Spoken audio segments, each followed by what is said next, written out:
to cut that mole off. Okay, if I do it in my office, Medicare won't pay me the $40 for the sterile kit and the suture. Okay, they won't pay that. So if I do the procedure in my office, then I have to eat the $40, which I do all the time. Okay, just take that out of my fee. But if I took that patient to the hospital and took the mole out in the minor procedure room at the hospital, Medicare would pay the $1,000 for the minor procedure room. Okay, so a lot of physicians will just take the patient to the hospital so they can collect their $150 rather than have to eat the $40 for the kit. So the way, see, that's a real, they pay the $1,000, but they won't pay the $40. There's a lot of rules there that make the Medicare system very inefficient. Go back one time there. Oh, and then we talked about the Medicare waste and abuse as well. Next.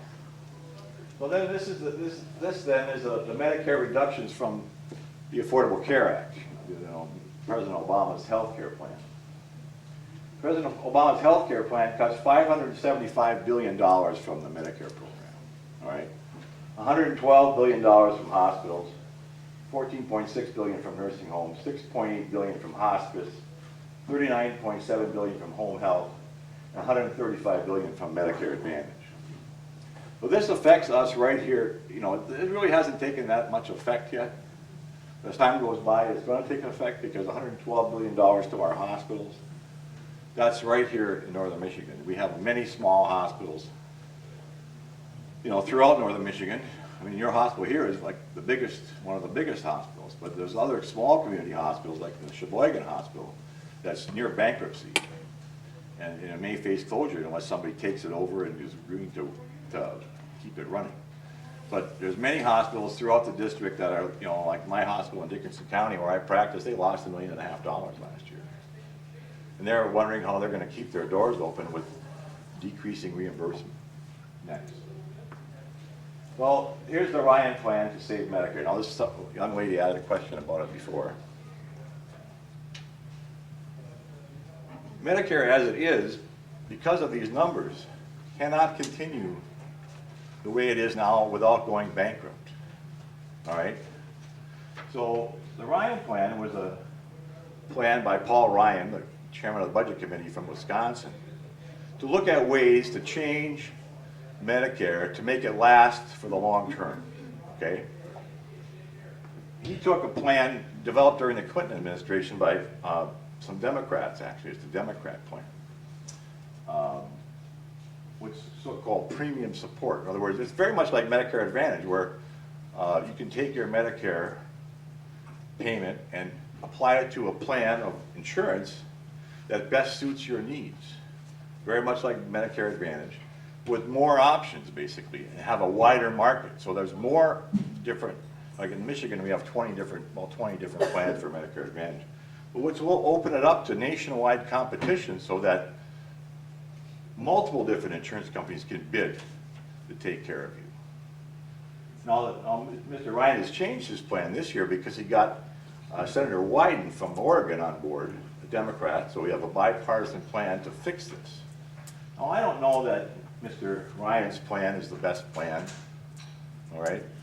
But it's an idea how to save Medicare for the future, because doing nothing is not an option, all right? Now, we've been castigated in the press. Republicans are trying to end Medicare. That's just not true. We're trying to save Medicare. Now, I don't pretend to say that Mr. Ryan's plan is absolutely the best plan in the world, but unless we start looking at this in a bipartisan fashion and say there is a problem and we need to fix it. Maybe there's a better idea out there, but I don't know what it is, okay? Mr. Ryan came up with this. It needs to be tweaked, it needs to be worked on, it needs to be talked about, and it needs to be acted on sometime in the near future. But to say that everything is hunky-dory and we should not do anything is like putting your head in the sand like an ostrich and just ignoring what's going on around us. The demographics aren't going to change. There's still going to be 80 million people taking Medicare on going forward. There's still going to be fewer people paying in. The Ryan plan, I think, is much better than the Obama plan, which is, the Ryan plan allows you to be in charge of your money. I mean, whose money is it? It's your money, it's my money. So why not have you be in charge of the money, deciding what kind of a plan you want, rather than the government having the money and then having this 15-member independent payment advisory board deciding, well, we're going to have to cut certain benefits because it's no longer affordable. Well, we don't hear about that much now because right now it's affordable. But in the years going forward, it's become unaffordable as the Medicare takes more and more of a chunk of our budget. So do you want these 15 bureaucrats in Washington, there's no appeal, to me deciding how you spend your Medicare dollar, or do you want a system that you get to decide how to spend your Medicare dollar? That's what we're talking about. So the plan, the Ryan plan, there's no changes for anybody 55 or older. If you're 55 or older, the Medicare that you have now is what you have. Because Medicare, the Ryan plans involve repealing the Affordable Care Act and putting that $567 billion back into Medicare. Younger workers is what we're talking about, okay? People have more time to plan, okay? People have a choice between different insurance plans, like I mentioned before. Just very similar to what other federal workers and what I myself have as an insurance policy by working for the government. There's a choice of different plans. You get to pick the plan that works out best for you and go from there. Next. So basically, I'm not going to support any changes to Medicare for existing beneficiaries or those near retirement. You're going to hear a lot of different things from people because people are campaigning against me using stories to tell a different story. Next. Matter of fact, the falsehood about the Ryan plan, this is called the lie of the year in 2011, politifact.com. Next. So that's my short presentation on Medicare, right? This is my website, www.benishek.house.gov. I want you to be able to use this as a reference to what I'm doing in Congress. I mean, you may agree with what I've done, you may not agree. I mean, I had 965 votes last year. I'm sure none of you agree with all 965 of them. But I read the legislation, and I try to vote in a fashion that I believe the majority of people in Michigan's 1st District would want me to vote. If you go to this site, you can get my year-end report. All right, I'm the only congressman that I know of that issued a year-end report. It tells you exactly what I've done. It's 195 pages long. I haven't printed it out because it costs money to do that, and I don't like spending the government's money. Our money. That's exactly your money. So you can go there on that site and see it, all right? And it tells you where I've been, how I voted, what I've done in the past year. Now, I want to also say that my office spent 5% less last year than they did the year before. We cut our budget in the House 5% for every congressman. And this year, we're cutting our budget again 5%. Besides that, I sent $50,000 back to the government without spending it. So we're trying to be fiscally responsible in the House, and we just need to get the Senate on board to get them to be fiscally responsible as well. So with that, I'll take your questions. Yes? When you were talking about the deficit in with the hospitals, how much they were in the red, and how much of these costs come from people who are not insured? Well, that's a component of their debt, absolutely. That's a component of it. But to tell you the truth, if they insure them at a level of Medicaid, they're still going to go broke. I don't know if you know how hospitals work, but hospitals have what they call different payment levels. In other words, you have an insurance, if you have a private insurance, it'll pay one thing. Medicare pays at a different rate, and Medicaid pays at another rate, and then the people who don't pay, okay, that is nothing, okay? So they get hospitals get reimbursed for non-paying people from charitable contributions from people in Medicaid, but they actually they could not operate if they had to take all Medicare or all Medicaid patients as well. The private insurance really provides hospitals with a payer mix. In other words, they call it the payer mix. If they had to depend on Medicare and Medicaid, they would all go bankrupt. The people with private insurance sort of subsidize the hospital so they can afford to pay for those other people. Any other questions? Yes, sir. Tylenol. Tylenol's been taken off the market 2 or 3 times. Is that actually the truth is that Tylenol is made in China and they've cheated on us? Well, Tylenol is acetaminophen. Yeah. So you can buy it. That's a generic drug. You can buy that. It can be made in many different places. Anybody can make it. You know, the brand name Tylenol is their brand of acetaminophen, but I'm not familiar exactly where it's made, to tell you the Don't buy truth. Tylenol anymore because first you can't get it because it's been taken off the shelf. But I suspect it's made in China and they've cheated on it, and so they have to take it off the market. Well, I'm not familiar with that. I think you can still buy Tylenol at the store. When you look at it, they got like They took it off. 1,800. Really? I tried to get it just last week. No kidding. They pulled it again. Yeah. They got 1,800 or something companies in China making our medicine, and well, our FDA has only looked at, what, 500 or something like that? I mean, we're way too low. And it's Well, that's an issue I need to look into more, obviously. Yeah. Where's Jordan? Jordan, can you write that down for us so that we can look into that? Well, thanks for bringing that to my attention. Sometimes you learn, you know, I learn a lot of stuff going around talking to people. I'm only suspecting this, but I think it's really true that they just can't get it back on board, right? Yeah, well, I guess there's something I need to learn there. Well, I need to learn more about it too. Yes, ma'am. I just want to say, as a retired teacher, first we're on Medicare, then we're on Medicaid. Whatever they tell us to do, we're on. Now we're on Medicaid, so I don't know which is the best. Are you, I don't mean Medicaid, I mean Medicare Advantage. well, You know, first we're on Medicare Advantage, then we're on just Medicare, then we're on Medicare Advantage. well, see, that's your choice if you want to be on Well, no, traditional we don't- Medicare. We don't choose, they choose for us if we're retired teachers. So I trust that they're doing the right thing. So your insurance plan helped you pick the, Right now, we're on Medicare Advantage. okay. Well, like I say, there's about 20 different plans. But we don't choose plans, that they choose for us. Who's they? NEA, Retired. Is that the MEA helps you decide then? No, the retired Michigan Public School retiree. Well, that's interesting. I didn't realize No, that.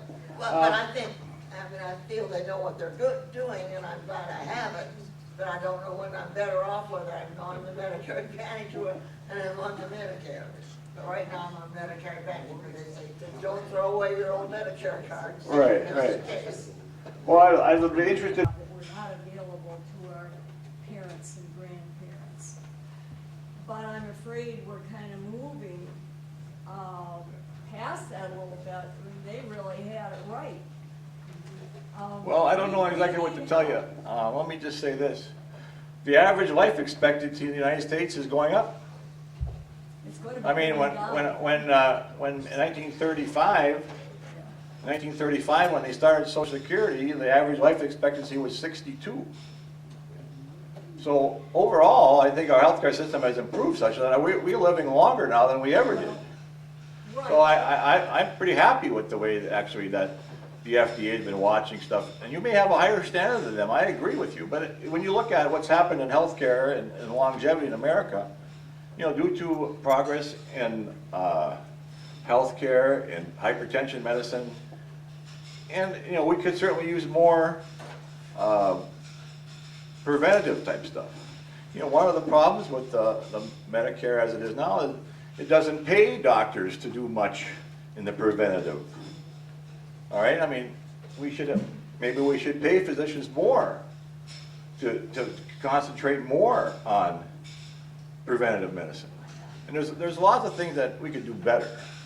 But, I'm pretty proud of been taking care of people for 30 years, and that, our life expectancy has gone from 62 to 78. But what about our children's life expectancy and our grandchildren's life expectancy? Can we expect that to stay at that level? Well, I think that it probably will continue. I'm concerned about what I mentioned here today, in that there will be this Medicare for them. Because I'm concerned that with the money, we're spending more money, a little fewer people paying in. Unless we change the system where you're in charge of the money, then the government's going to take charge of the money, and they're going to just prevent things from happening. You have to have some money to be in charge of your money. There are many people who won't have enough money to pay for the kinds of changes that you are advocating. No, well, that money was, if you paid into Medicare, then you'll have the money. That's the point. If you paid probably into Medicare, or your husband or your family paid into Medicare, so are you eligible for Medicare? So then, who would you rather be in charge of that money, that benefit, you or the government? I think that's simplifying things. Well, that's what I'm trying to say. There are things in Medicare that I believe need to be fixed. I understand that. We don't want things that are inefficient, but we want people, not only 55 and older. I appreciate that somebody's looking up for 55 and older, but at some point, our children and grandchildren will also be 55 and older. And I am concerned about protecting the future. And I think we need government on these things. I do too, and that's why we've been paying in all these years. But what's happened though, with the government deciding to cut back on paying the hospitals and physicians, and having, so that money starts running out, going to run out in the future here, then they're going to decide what to pay for and what not to pay for. So it may be that when you're 85 years old, they're going to decide not to pay for this operation anymore. I mean, I would rather have you be in charge of the fund of money and pick an insurance plan that suits you, like low deductible or high amount of coverage, or low deductible and lesser amount of coverage, and have you, the patient, the doctor, the family side, what to do, not being told by the government, we can't do it because it's not covered. Yes, sir. Checking that, you mentioned that before, and the IPAB not get to decide those things. And they're not just bureaucrats in Washington. These are people from all over the country. They're elected from doctors and a bunch of other healthcare professions. It's not just a bunch of bureaucrats in Washington. They don't get to decide who gets treatment and who They can decide when it comes to money, how the money's going to be spent. And they are going to be Well, maybe to appointed by some the degree, but they president. don't get to cancel somebody's treatment. They don't have the power to say, you get treatment, you don't. You've been saying that all along, and it's just not true. Well, I have to disagree with you. There's 15 members that are going to be appointed by the president or the Secretary of Health and Human Services through the president. They're going to have final say. And approved by Congress. No, there's no And- approval by Oh, Congress. yeah, there is. No. That's another thing that I think you're wrong on. Okay. Well, I mean, you may know better than I, but I've been involved in this for the last year, and it's approved by the Well, these things are Secretary of available for Severities. people to look up, and I've looked them up, and it's just, that's what I found out. Well, I guess I have to. We'll check. So anyway, there's no appeal from what they decide.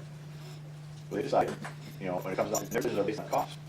In the end, Yes, sir. we need to change this, we need to change our government. That's the problem. I'm working hard. Yes, sir. Under the right plan, what will a senior who turns 65 in 2020 have to pay for insurance? Well, it depends on what they get. I mean, right now, the Wyden-Ryan plan, the bipartisan plan, allows you to choose either to stay on Medicare as it is, or to go into a system like we talked about, to pick a plan, okay, which remember they pay the premium. That premium could be based on how much money, how much income you have, okay, and then the premium may be more for people with more money or less for people with less money. The actual formula hasn't been drawn up, okay? The point is that it's hopefully going to be that the poorer people have more support than the wealthy. Okay, so that there's more support given to those on the lower end than on the higher end. And then we haven't worked out all those details. But those are, you're concerned that there's not going to be enough to cover anybody. I mean, the payment will not be enough to cover the plan. People's plans may differ. I mean, some people may want to have a dental plan in their insurance. Maybe somebody doesn't want to. Somebody may want to have a health savings account where they pay for their basic medical expenses out of their health savings account and then have a higher, perhaps overall expenditure. With a low, the insurance doesn't kick in until you spend $5,000 that year or something. You know what I mean? And use those expenditures from health savings. Somebody else may prefer to have not a health savings account, but have an insurance that kicks in at a lower amount. So hopefully there will be enough different types of policies where you can tailor the policy to your own individual needs. I mean, right now, like in Medicare Advantage in Part C, in the state of Michigan, there's 20 different plans you can choose from. And hopefully, with the Medicare throughout the country, there'll be more than that. So you can really tailor a plan, have much more, providers giving you, insurance providers giving you options as to how to spend the money. You did vote for the Ryan plan. Right. And the Ryan plan would have somebody turning 65 in 2020 would be paying about 61% of the premium on their health insurance. Well, I'm not sure that that's true. I have a Congressional Budget Office report, Pat, that shows that. Okay, I'd like to see it. Thanks. Well, I mean, I'm gonna have to look that over, but that is the plan to try to save Medicare, is to make it long-term sustainable, because doing nothing is not an option, all right? And I said at the beginning, it may not be the perfect plan, but unless we examine the situation and try to talk about it. I mean, we reached out to the AARP to provide input, to try to get some people talking about it so that we can come up with an answer that will make the system sustainable in the long term. I appreciate the fact that you're looking at alternative methods.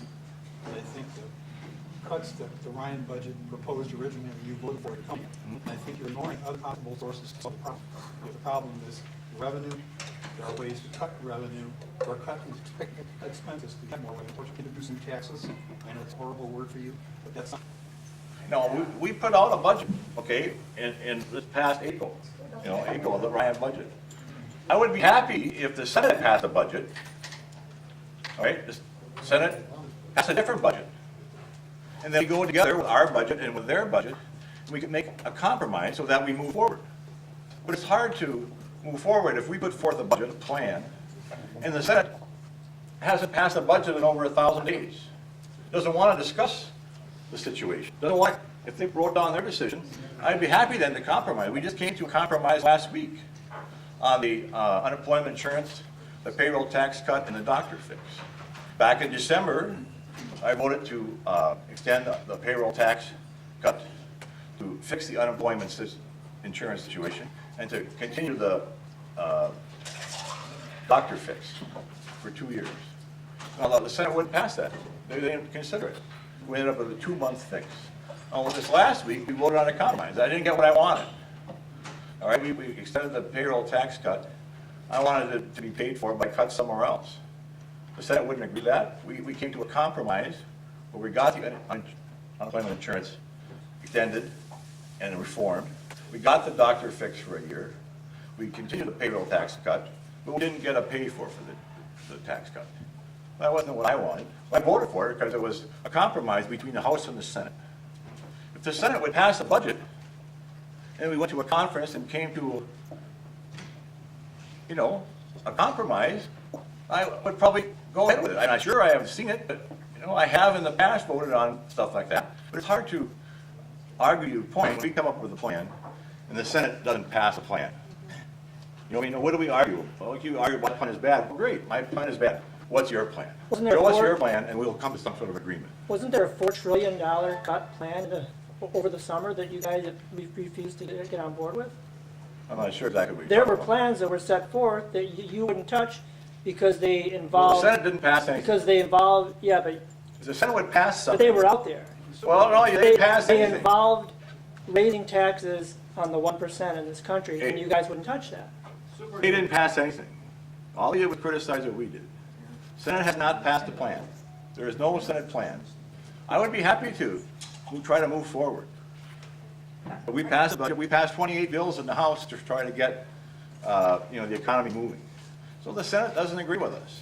Well, fine, we'll pass something so that we can then work together in a conference and compromise and move forward. But if you don't pass something at all, just criticize our position, that's difficult to argue with. Could we pass, or could our government pass something to get some more tax from the top 1%? Well, to tell you the truth, I would not necessarily be totally against that. But then, let's see something. Before. Well, I don't even want to raise taxes on anybody. I mean, I think we're taxed enough. The problem is spending.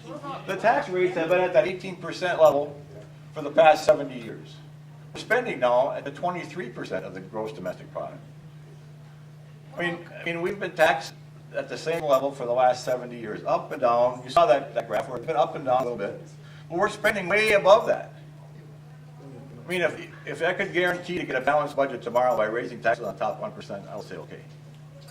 But that's not going to happen because they just keep spending it. They just keep spending it. You can't stop the spending. Well, that's the rhetoric we're hearing. If you tax, There is money in this country in a few let me tell you this. If you tax the Fortune 500 companies 100% of all their profits, you tax the people making over $250,000 100% of their income, all right, you would not balance the budget. You would still have a negative budget, and then the next year those people wouldn't be around because you tax all their money. That's what it is. So I really don't really want to say, okay, I just increase taxes, that'll fix it. That won't fix it. The spending is so high. For every dollar they spend, they're borrowing 40 cents, half of it from China. I mean, the spending is so high, you could double everybody's taxes, it won't make a difference. You could tax them 100% over $250,000 and tax all the profits of the Fortune 500 companies, would not solve the debt. It's amazing. Don't you think we try to simplify things? Why does it have to solve the debt to be effective? You know, you're talking solve the debt. It would reduce the deficit. Doesn't that mean anything, though? You know, I mean, Well, why do you have you to can't- fix everything 100% for you to get on board with it? You Well, know, that's not the case. I just voted for this bill like I told you the last time. We had a compromise last week, I voted for it. The Senate came up with something, we came up with something, we came to a compromise, I voted for it. great. Well, if they would do something on that side, I'd be happy to do it. Yeah. Well, you can't keep spending, for every dollar you spend, you borrow 40 cents. That cannot go on. There's been $1 trillion deficit every year of this And there have administration. been tax cuts all along. Bush did it twice. Hey, I'm not agreeing with Mr. Bush. I mean, didn't I'm say new he to did. this, okay? I'm a surgeon. I know that my children and my grandchildren can't afford the level of debt that we're leaving them. Why don't I mean, we- that's what I came here for. I just got here a year ago, okay? Why don't we I've take been that taking care $1 of trillion and patients. put it back in the revenues then? You know, it's gonna help. What's that? The Bush tax cuts. Hey, I don't That like did not spending create money we jobs. don't And have. I don't know if you noticed this, but the Bush administration did not really create any jobs with those 2 tax cuts they did. Where were the, Well, if those were the tax cuts, if those were the job-creating tax cuts, where were the jobs in the Bush administration? hey, I'm not Mr. Bush. I'm just okay? asking- I want you to answer the I'm just saying question, that though. we can't spend money we don't have, okay? And we can't solve it all without cutting spending. And you can raise taxes all you want, you're not gonna solve the deficit problem. And right now, you know, people in business are trying to create some certainty for themselves. All right, the regulations change frequently. They don't know what their taxes are gonna be. Nobody wants to invest any money and hire people. Nobody makes hiring decisions on taxes. Nobody does that. Just one more question. Sure. Maybe two. Right here, I want to make sure everybody gets. Go ahead, yeah, I'm sorry. Yes, sir. Yeah. Doctor, thank you for serving, first of all, and the question is, if you and your partners in the Congress discussed, how do you get the message across to the general public of how serious this deficit situation is? Or are you just saying, we're gonna have to wait till we become another piece? Congressman, can you repeat the question with people in the back? I didn't hear it earlier. Well, this gentleman asked us how we could spread the word on how serious the debt situation is. And, well, that's what I've been trying to do. You know, I have been going forward with 59 town meetings where I presented a debt lecture. This year I'm doing a Medicare lecture, but it isn't often in the press. You know, I would suggest that you have to go to my website, benishek.house.gov. You can find a lot of links. You can go to the House Budget Committee and find out information there. But the press doesn't really put that forward. I mean, the fact that we spend, for every dollar we spend, they're borrowing 40 cents. People don't realize that. People know that in their own budget, you can't borrow that much money because pretty soon somebody will come and take away all your stuff.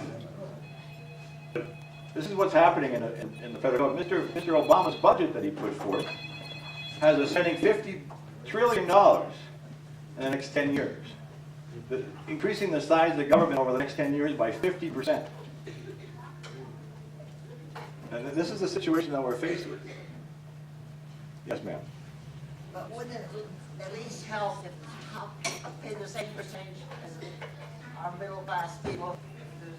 I certainly agree that the tax code is a mess, I mean, that would okay? at least help. I can agree with you there, all right? There's all kinds of special tax breaks for this and that, and I would be in favor of a lower, more uniform tax code, but I'm not sure Americans want that. I mean, 46% of Americans pay no federal income tax right now. Some people actually get a check from the government. Okay, so I'm not sure that America wants a more equal tax. They want somebody else to pay the bill, not somebody not besides them. If they don't do something. All right, well, thank you very much for coming here this morning. And I'm going to be going around through the district. I'm going to do a VFW meeting this afternoon at Grayling. And I'm going to be giving the same presentation throughout Lower Peninsula this week. And I'm going to take a day off on Saturday, and my daughter and my 2 grandchildren are coming up to see me at my camp, so I'm going to get a day off, so I'm pretty happy about that. And I appreciate you coming out. We may not have covered everything that you want, but Jordan, from my office, right there, will be here